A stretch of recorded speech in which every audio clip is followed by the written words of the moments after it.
Et donc, Totality s'est positionné avec des organismes de tutelle, et on va essayer à partir de là d'être un accompagnateur des entreprises du secteur touristique dans ce domaine.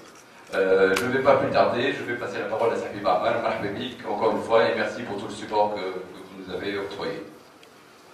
C'est dans ce contexte et pour une meilleure concertation publique-privée, agences de voyage, hôtels, que nous lançons un appel à nos professionnels afin de redoubler d'efforts et mettre en œuvre de nouvelles stratégies dans le but d'améliorer leur présence sur Internet et répondre ainsi aux nouvelles attentes et exigences de leur clientèle. Et ce, pour accroître leur compétitivité et surtout leur attractivité. J'espère que les recommandations de cette journée du tourisme, que nous prendrons d'ailleurs en considération dans notre démarche tourisme web compatible, contribueront à enrichir les réflexions dans la perspective du développement de notre secteur en tirant toujours notre tourisme tunisien.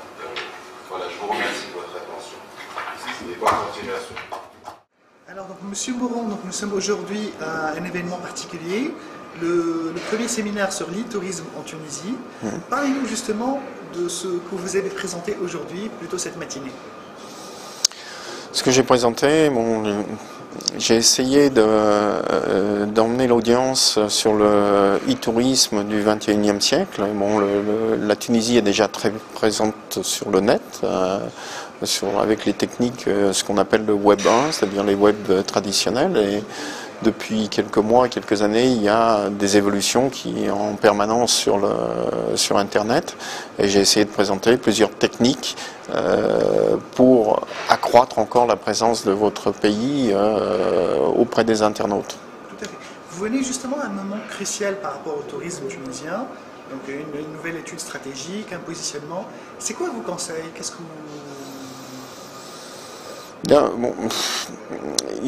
déjà le conseil, c'est effectivement à certains moments de se reposer la question de savoir où on en est par rapport à l'évolution du comportement des consommateurs et des technologies. Est-ce qu'on est toujours dans le vent ou est-ce qu'on se laisse distanter par nos concurrents?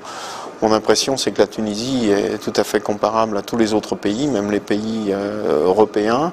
Le tourisme, c'est une activité importante, c'est le deuxième pourvoyeur de devises, et vous avez des acteurs qui sont très performants, d'autres un peu moins performants, comme dans tous les pays.